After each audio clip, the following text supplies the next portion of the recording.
салом дӯстон, шаби гузашта мо шоҳиди бозиҳои ҷолибтарин аз олами футбол шудаем. биёед лаҳзаҳои асосии рақобатҳои муҳимтаринро ба хотир орем. аввал аз бозиҳои Англия оғоз мекунем, аммо қаблан лайк мондан ва обуна шудан ба канали мо фаромӯш нашавад. мо хабари рӯйдодҳо ва бозиҳои футболро сари вақт бо шаҳри худамон пешниҳод мекунем.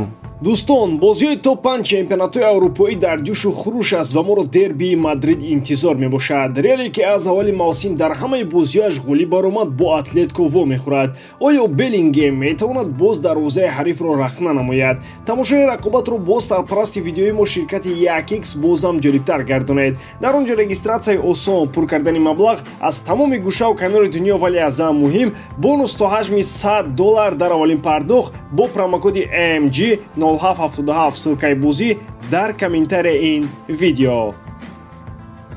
Манчестер Сити бе ягон мушкилӣ тавонист ғалабаи худро ба даст орад. Шаҳриё бе кӯшиши аз ҳад зиёд дар дақиқаҳои якум 2 гол зада пирӯзии худро соҳиб гаштанд. Ин ҳам дар ҳолест ки Ман Сити бо реҷаи эконом бозӣ кард. Дастаи дигари шаҳри Манчестер, клуби Манчестер Юнайтед ба меҳмонии дастаи Бёрнли рафт. Ягона голи Бруно Фернандеш ғалабаи девҳои сурхро дар ин дидор таъмин кард. ва аммо ин ғалаба мухлисонро хурсанд накард. Бёрнли дар зинаи охирини ҷадвали Премер-лигаи Англия қарор дорад, вале ин даста аз бештар тӯбро идора мекард ва имкониятҳои хубтари голзаниам дошт.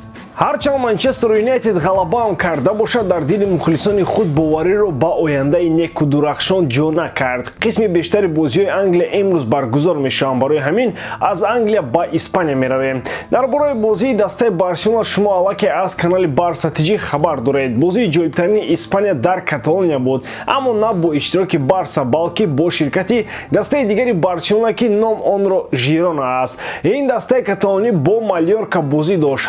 8 гол мо дар ин дидор шоҳид шудем. Жирона 5 гол заду, рақиби онҳо 3 гол. аслан ҳамеша дар чемпионатҳои аврупоӣ аз оғози мавсим як даста ҳамаро дар ҳайрат мемонад, гарчанде ин дастаҳо на он қадар буҷаи калону ҳайати бузург доранд. дар Испания айни замон ин дастаи Жирона аст ки пас аз ғалаба бар Малёрка ба зинаи якуми ҷадвал баромад. чун гап дар ин бора рафт гуфтан ба маврид аст ки дар Англия чунин даста Брайтон, дар Фаронса Ницца ва дар Италия Лечче мебошад. дар Олмон бозии муҳим бо иштироки дастаи Боруссия Дормунд ва Волсбург сурат гирифт. ин рақобат бо ягона голи дормундиё ки онро Марко Ройс зад тамом шуд.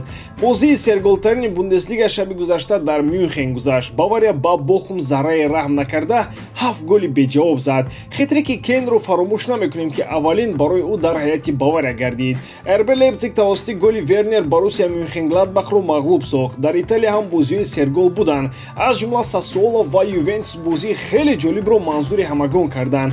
ҳарчанд Сассуоло дар ин бозӣ бо ҳисоби 4-2 ҳам ғалаба кард, Ювентус бозии хуб дошт. дар ниҳоят турниҳо ҳам трендҳои футболиро дарк карданд. акнун онҳо ҳам прессинг, ҳам идоракунӣ бо маънӣ ва ҳам сохтори хуби бозӣ доранд. Милан дар майдони худ бо мушкилӣ Веронаро бо ҳисоби минималӣ мағлуб кард. расонириҳо дар ташкил кардани ҳуҷумҳо мушкилии калон доранд. Лацио ки дар Лигаи Чемпионҳо тавассути дарвозабони худ як имтиёз гирифт, дар бозии Серия А ҳам мусовӣ кард. рақиб дастаи хоксори Монца буд, аммо Олимпико танҳо шоҳиди 2 гол ва ҳисоби 1-1 гардид.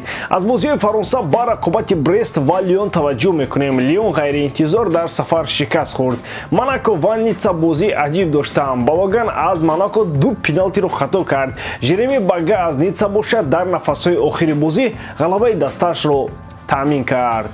масъалаи Френки де Йонг дар дастаи Барселона то ҳанӯз ҳалли худро пайдо накардааст. футболбози нидерландӣ бо тамоми дилу ҷон мехоҳад дар сафи Каталониё ҳунарнамоии худро идома бидиҳад, ва аммо проблемаи калон ин қарордоди нави нимҳимоятгар мебошад. муносибати худи де Йонг ва намояндаҳои ӯ бо раисони дастаи Барселона он қадар хуб нест. гап сари он меравад ки маоши Френки де Йонг ба масъалаи пулу мол дар Барса фишори зиёд меовардааст. футболбози нидерландӣ то ҳол муносибати Барселонаро ки тобистони соли гузашта нисбати ӯ медидан фаромӯш накардааст. хотиррасон мекунем ки тобистони соли гузашта Барселона ба Френки де Йонг фишор оварда ӯро маҷбуран ба Манчестер Юнайтед равон кардани буданд. ин дар ҳоле буд ки худи де Йонг мехост дар Барселона истад ва карьераи худро дар Каталония идома бидиҳад. шаби гузашта дар рақобат бо Селта де Йонг осеб бардошт ва ҳанӯз дар қисми аввал аз майдон гирифта шуд. Духтурони дастаи каталонӣ тасдиқ карданд ки футболбози нидерландӣ то 3 ҳафта ба Барселона кӯмак расонида наметавонад. Бозӣ бо Реал рӯзи 28 октябр доир мешавад ва то он дам Френки бояд сият шавад. Барои Барсаи имрӯза будани де Йонг дар маркази майдон хеле муҳим аст. Криштиано Роналдо намехоҳад карьераи худро ҷамъбаст кунад. Ӯ худаш дар ин бора ишора намуд. Роналдо айни замон беҳтарин нишонзани чемпионати Арабистони Саудӣ мебошад. Пас аз дубли худ ба дарвозаи Ал-Аҳлӣ ҳамлагари 38-сола чунин гуфт: бисёриҳо мегӯянд ки Роналдоро дигар дар майдонҳои бузурги футболӣ намебинем, вале ин тавр нест. Ман то он даме бозӣ мекунам ки пойҳои ман аз кор намонам ва нагӯянд: Роналдо, бас аст, мо дигар наметавонем. чунин суханҳоро аз забони бозингароне мисли Роналдо шунидан боиси хурсандии мухлисони футбол аст.